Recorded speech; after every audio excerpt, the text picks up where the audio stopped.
long time, and I focused on a few therapeutic areas: oncology, neuroscience, GI, and rare disease.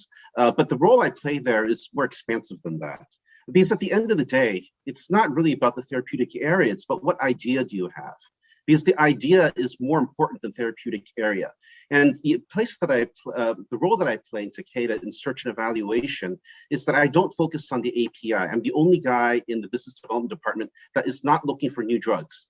All right, that might sound kind of weird, right? But to me, it's more about, what makes the drug work, right? Sometimes it's a delivery system, right? And sometimes all you need is a proper delivery system, and an old drug might work.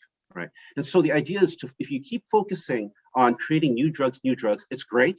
It's a very hard road, but keep the patient in mind. I think that's the most important thing. What new ideas do you have, all right, that you can develop, make better, that can actually treat the patient at hand? I think, philosophically, that's the approach that we should have, all throughout healthcare and pharma. And I think if we have that approach, I think we're heading in the right direction. Now, I'll just say a few words about what I think are the challenges for the pharma industry. Well, as you know, the pharma industry is consolidating, right? The bigger pharmaceutical industries are buying each other out. We're buying out the smaller ones. And there's a reason for that.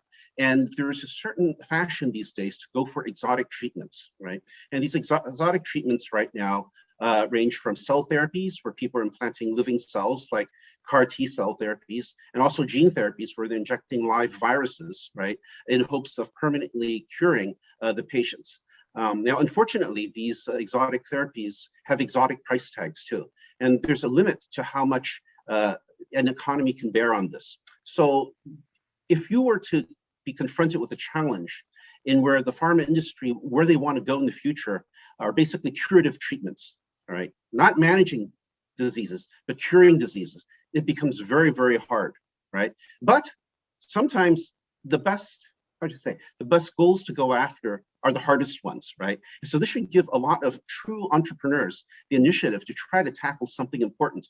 Now, what aspect of this goal of curing diseases, may you aspire to contribute to? It doesn't necessarily mean you have to understand the entire ecosystem from end to end. In fact, I don't think any one human being can do that, but there are certain aspects. Can you bring down the price of production for cell therapies? Can you find another way of creating a gene therapy? Maybe you don't use viruses. Maybe use some other carriers, right? Do you have to use DNA? Right now, RNA is the flavor of the day.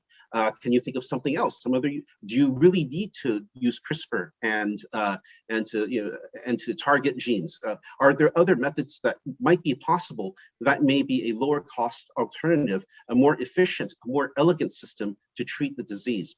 And so I'll just, those are my personal thoughts, right? And I think that's a very good idea for the innovators here to contribute, to join the Innovo programs, because I think you'll get a very good education on how to make that work. It's not just simply about the science. There are a lot of components behind it that is apart from the science. There's the business, there's the people aspect, there's networking, and all those play almost equally important role to not get stymied into just having technology that goes nowhere.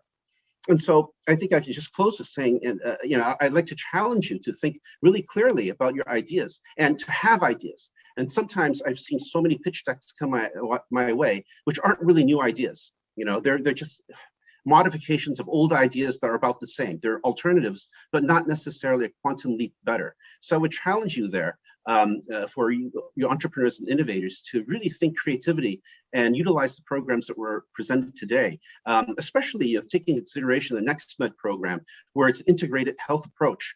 I think that's a very good place to start.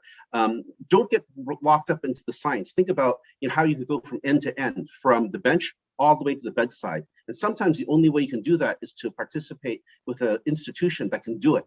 Many institutions get stuck on the bench, can't make it to the bedside. But if you're in a program that can take you all the way and also teach you the way Innovo may teach you in handling the challenges that come up, I think that would be much to your benefit. So thank you for giving me a few minutes to share my thoughts. Thank you.